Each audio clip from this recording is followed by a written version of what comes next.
What's up, guys? Welcome back to JB Reviews. I am doing this test because I just added my Banks cold air intake. It's called the Ram Air cold air intake, and I'm excited to see how it does compared to a stock L5P Gen 2 going up a 6% grade. Now I'm gonna combine all the footage in this one video, so I'll be jumping back and forth between the trucks. Okay, so this is a 3500, so we're on the same page. 3500. So obviously the only difference between a 2500, which is mine, and this is it has a 12-inch ring gear, but all the horsepower and torque is going to be the same. And because they're hooked up to a trailer, the truck should perform about the same anyway. So super excited. You know, I did notice a difference in my truck's fuel economy with that cold air intake. Now my truck does also have the boost tubes and the turbo inlet.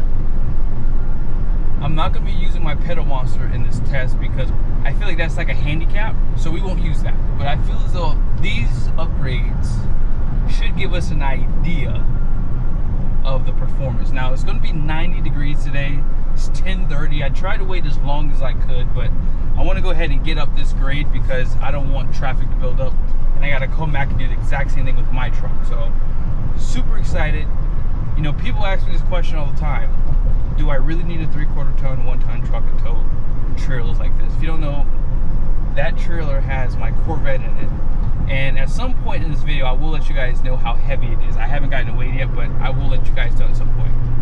But I'm assuming with the Corvette in there, it's probably closer to 10,000 pounds. I have some wheels and tires in there. So all that extra weight is going to, you know, hopefully give us a little bit more strain going up this grade. Now I will say, I've tested a lot of trucks so far this year, and man, it's been a struggle to get this trailer up to like 75 miles an hour for the most part. So I can't wait to see what this truck does. It's a 3500 Silverado. It's a high country, so the weight should be about the same as mine too. And I mean, the only difference is I do have a taller tire, which, yeah, that will affect performance a little bit. But hey, my truck does have some upgrades this one doesn't have. So we'll see if these upgrades will actually make the difference. Super excited. And yeah, we'll check MPG. Unfortunately, I can't let you know what the engine and oil temp is because they don't give you a number here. But in the future, I will start using my Banks gauge for multiple trucks. Okay, so just stay tuned for that. But let's go ahead and jump over to my truck so you guys can kind of get an idea of what I have on that side. With my truck, you guys will see here in a little bit how heavy it is. I'm pretty sure it's heavier than that Chevy 3500. I'm willing to bet you, and it's because this truck does have, you know, larger skid plates, has heavier tires, has electronic rear locker out back, which I think is heavier than the automatic one too. And actually, I gotta turn my AC on. It's hot. It's getting hot right now, so it's going up in temperature just a little bit because obviously I'm not driving these trucks literally back to back. Now you guys know by the camera views which truck is which. This is obviously my 2500, and I have the other camera like on the windshield. But I will admit to you guys, this is something that I've noticed between driving the 1 tons and 3/4 tons from GM. They're about the same. Now I'm willing to bet you if you were to add 3,000 pounds of weight to a fifth wheel hitch or gooseneck ball, that's where the difference is going to really lie. But towing this trailer conventionally, and probably any conventional trailer, you're probably going to get about the same performance. But when you really get into those heavy payloads, yeah, this truck's not even capable to carry 3,000 pounds if you want to stay within your payload capacity. So, but yeah, you know, this truck having 18-inch wheels has more sidewall. You don't really notice a difference with the way it handles. I mean, this truck is so heavy, and that's the biggest thing about GM trucks is they have longer wheelbases than they did back in the day, and they're so heavy, right? So I can't wait to see just how different the performance is. I did reset the fuel economy as well, so we should be apples to apples. I'm going the exact same routes. I'm not doing anything special here. Just this is all about seeing, do these upgrades actually make a difference? Now I did note the boost tubes and the turbo inlet do make a difference going up the grade, and it makes sense because you have more volume of air, you know, going into that turbocharger, right? You're going to have more air in the boost tubes going through the intercooler, so you're getting a little bit more cooling as well. So I mean, there's obviously benefits from these upgrades. I'm not trying to oversell it. It's just you have a more stronger structure compared to what the manufacturer gives you. And remember this, the manufacturer's job is not to give you the absolute best truck. Their job is to give you a product that works. And the boost tubes and turbo inlet that come from the factory, they work. This is just better. Now, having the cold air intake, you know, you guys, if you didn't watch my install video, just seeing the difference in the filter, that's a game changer. It's huge. And I do like how the truck sounds when you turn it off. It sounds so good. I'm telling you, it sounds like a proper diesel for sure. All right, guys, so want to show you, there's the Corvette. I got nothing to hide here. I know sometimes people will try to call me out and say that I'm doing tests with empty trailers. I don't play games, you know. I don't care which truck is better. This is just good testing for people looking to make a decision on buying a truck and buying aftermarket products. So there you have it. Corvette's in here, have the wheels and tires, nothing to hide. All right, let's go ahead and do a 60 to 70 wide open throttle now.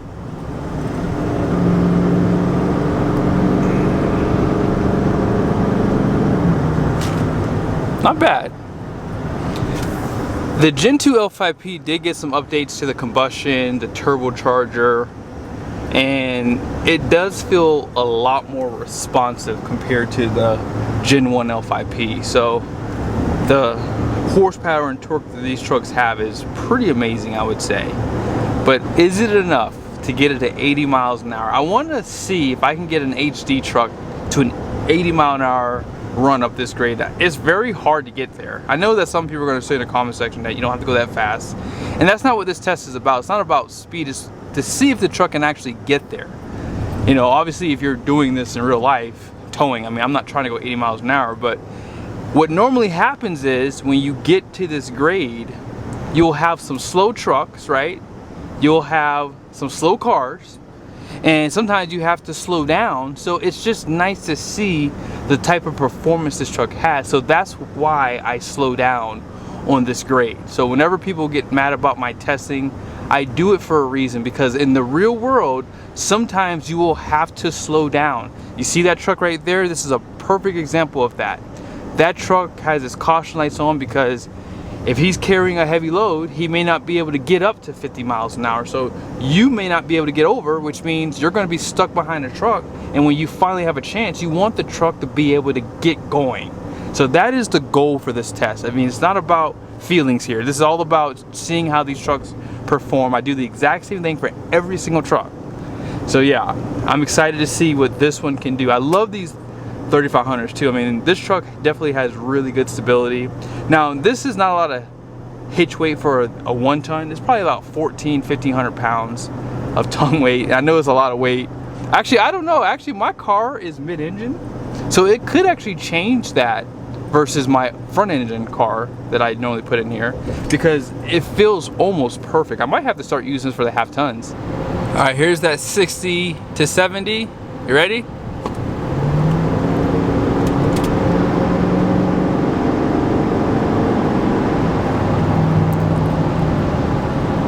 I mean, the responsiveness is better. That's all I'm gonna say.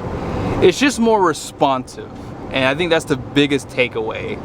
If I were to have apples to apple trucks, I think that you guys would see really quickly that these upgrades are gonna make a difference.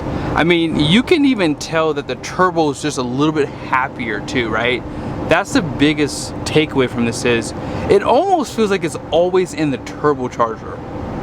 And when I had just had the boost tubes, I feel like with the boost tubes and turbo inlet, you would feel that instant torque hit. But sometimes what would happen is I feel like it was kind of hitting a brick wall because you were pretty much tapped out with the intake system on the truck that was from the factory. But having this new cold air intake, having the boost tubes, having the turbo inlet, I feel like you just are always in the boost, and the power is just consistent, and it's always giving you more. I cannot wait to show that to you when we go up this grade. I'm willing to bet you we're going to see a difference in the mile an hour. It's there. And remember, my truck has taller tires, right? It's going to be heavier, I'm willing to bet you, and it doesn't have the front valance. So for fuel economy, we're going to watch that too. Are we going to get better fuel economy, right? These things are all going to play into if these upgrades are worth, you know, their weight in gold, for sure. I mean, it's a little bit hotter, you know, and listen, you know, I'm not going to hold back. It is hotter right now too, so it's a little bit hotter, so we'll see. Even with a little bit higher temperature, is this truck going to perform better? One thing we're going to really check on is the temperatures. Now, you guys see my exhaust gas temps?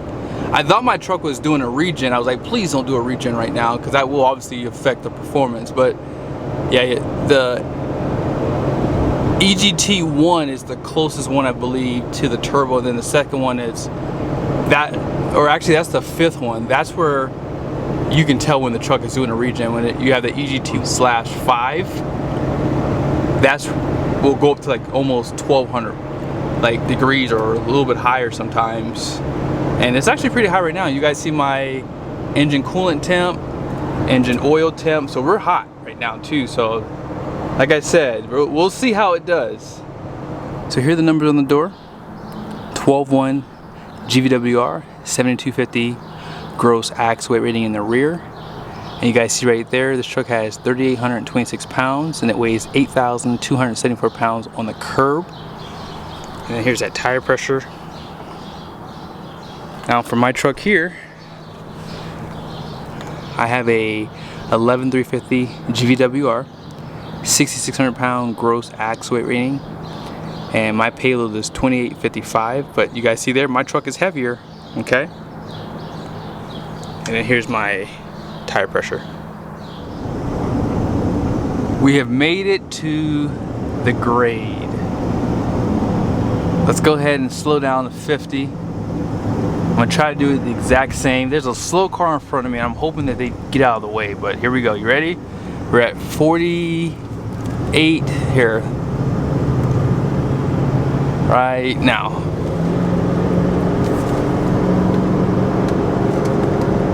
So far so good.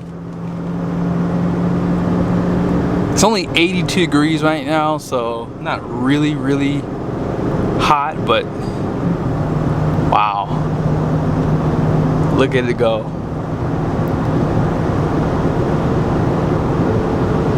Come on. It's not that hot outside. You gotta at least show off for the Ram truck. The Ram did 70.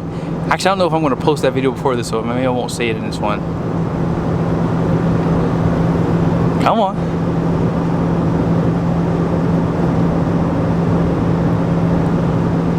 Oh, wow. That's wide open throttle, guys.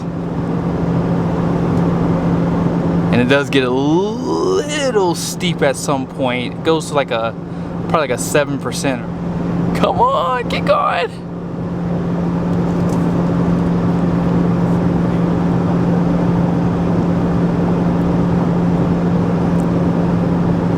Come on. I feel like it has like a little bit in there.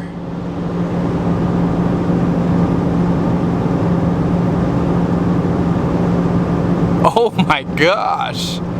It is doing really good.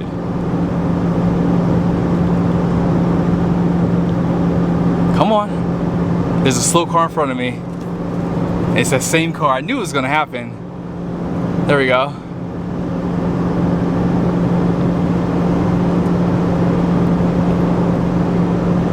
I'm pretty much at the top here. So 77 miles an hour is where we ended off at. That is not bad. You know, honestly, for this to be a bone stock truck, I'm actually impressed. Even though it's only 82 degrees outside, now it's showing 79. We did climb about 2,000 feet. So yeah, it's not an easy grade whatsoever. Now we're gonna see how my 2500 does. Oh, look at that. Downshift strong.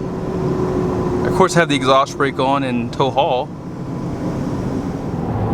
All right, here we go, guys.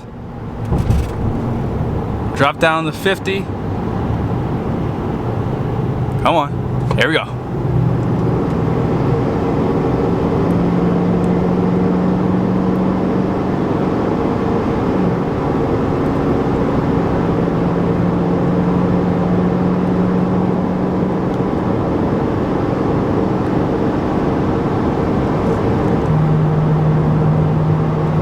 So far, so good.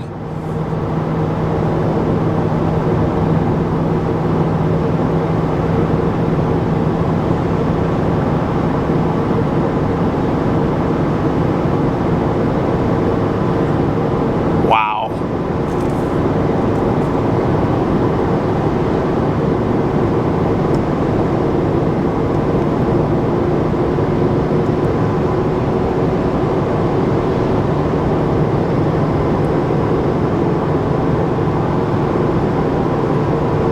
Fans just turned on.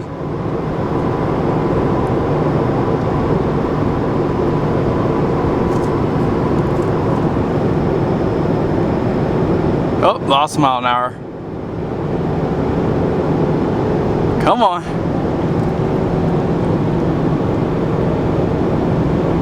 Come on.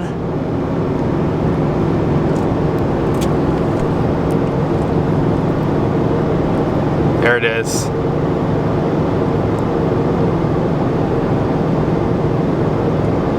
Wow.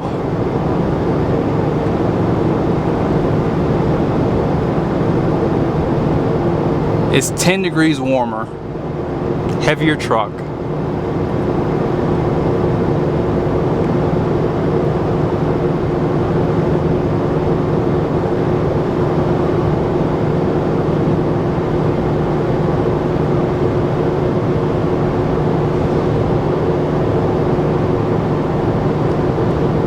We're at the top. We're at the top. So it pretty much tied with the other truck. So what I'm going to do is, it's 10 degrees warmer. I want to say it was like, what, 76, 78 degrees with the other truck, and it was 91 when we started. It was 80 something when we started with the other one. And my exhaust gas temps are high too. So let me see something real quickly. Well, my truck's not doing a regen, which is good. But it's a lot hotter right now, and I'm telling you, the fans kicked on this time, which tells me this will be a part 1 video, because I have the Derringer too. And so what we'll do is, when I install the Derringer, maybe I'll come up the grade twice. I'll come up twice and I'll show you guys. In a cooler temp, I will bet you I'll hit 80 miles an hour. But having these warmer temps is a game changer. Now, what's more important than speed? Stopping, right? So I'm going a little too fast here. Let's go ahead and see. Oh, wow. Exhaust brakes on. And we're losing speed, actually. Downshifts happen. That was just one brake too. I just tapped it one time. Whoa. See, every truck's a little different. Every truck from GM, like I've had some that are like this one. Let's go ahead and try it one more time. Tap. Tap, that's 2. 3. I feel like sometimes when you like give it wide open throttle and then like hit the brake. No, they didn't do it that time either. I feel like sometimes that turbo has to be spooling. I mean, we're not going up in speed, but again, like I don't want to be going this fast, and I don't want to ride. There it is. That was about 4 or 5 brake taps there, guys. Not bad. I would say that this is, you know, actually performing better than Or, well, not better, but it's performing better than a lot of the GM trucks I've done in the past, number one. But number two, it's performing about the same as a Ram. It's holding that gear still.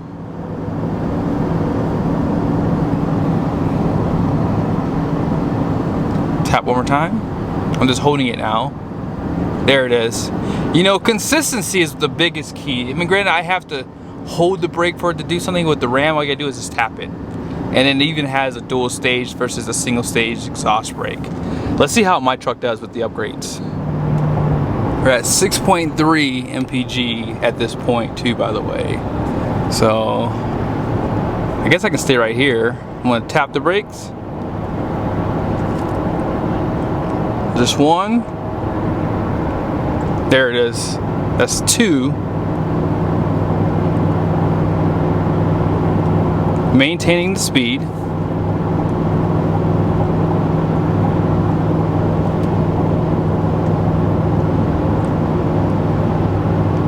I just hit another brake. Let me just go ahead and accelerate real quickly.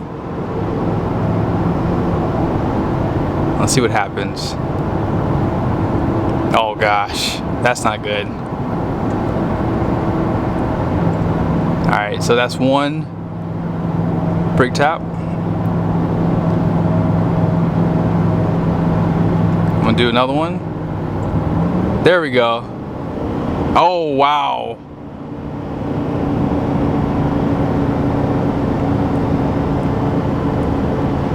Now I have noticed with the cold air intake, the exhaust brake is a little bit weaker, and it's probably because on Bank's website it does say that the turbocharger is not spooling as much, like the RPMs go down with this cold air intake. Now it is actually holding it though, which is nice. And I mean, we're still going down a pretty decent grade. If you can see my heads-up display right there, the angle is at, what is that, 3 degrees? I think that's considered 6% grade, and we are going down in speed. So once it does initiate, it's strong, but I feel like you do need to give it more, you know, braking to get it to do that, because with the boost tubes and turbo inlet, it was pretty strong. Like sometimes I would just have to just tap it one time and it would just downshift, because I feel like the turbo was spooling a little bit more. But having this cold air intake, the turbo doesn't work as hard, and so that's obviously going to help with life of the turbocharger, but it's probably going to affect the exhaust brake a little bit too. But I'm okay with that. Both trucks are going to have the same performance. The only difference between the trucks performance wise is the ring gear. This has the 11.5-inch ring gear for the 2500, and then the 3500s have the 12-inch ring gear. But 470 horsepower, 975 pound-feet of torque. All the power goes to a 10-speed transmission. Let's see how they accelerate. Here we go.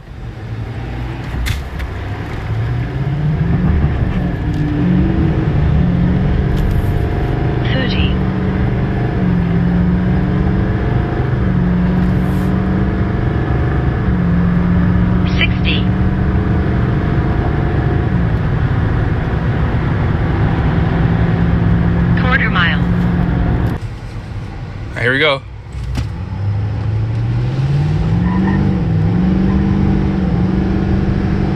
$30.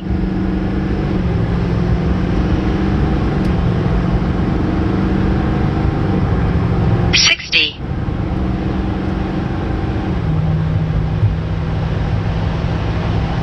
Quarter mile. We just pulled back in. This is for the Chevy Silverado. 8.9 MPG, 37.9 miles driven. Let's see what my truck did. 10.1 MPGs, 37.8 miles driven. About the same mile an hour as that 3500. And I'm telling you guys, the temperature, we're a little bit later in the day, we're at 93 degrees. I'm just saying, all we did was just add some tubes and an intake system. That's it. No tuning whatsoever. No Derringer on this truck. You guys see here, there's no Derringer on this, you know? That's just a PedalMonster, and I don't even have that on. And you guys can see right here, I don't even have it installed actually. I took it off just for the simple fact. But yeah, I'm telling you, these upgrades make a big difference. Now let's all be honest here. my truck was at a disadvantage because of the trim level, right? A T4X has the 35-inch tires. They're taller, they're wider. There's no front valance or air dam, whatever you want to call it, on the front end because they removed that. This truck is lifted. This truck is heavier.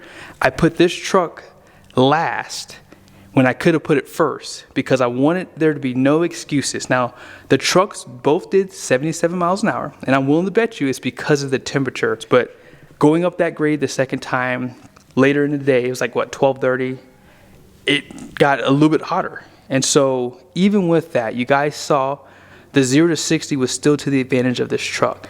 The MPG to the advantage of this truck. And why was that? It was because of this cold air intake system with the boost tubes and turbo inlet. But the cold air intake is what is a game changer.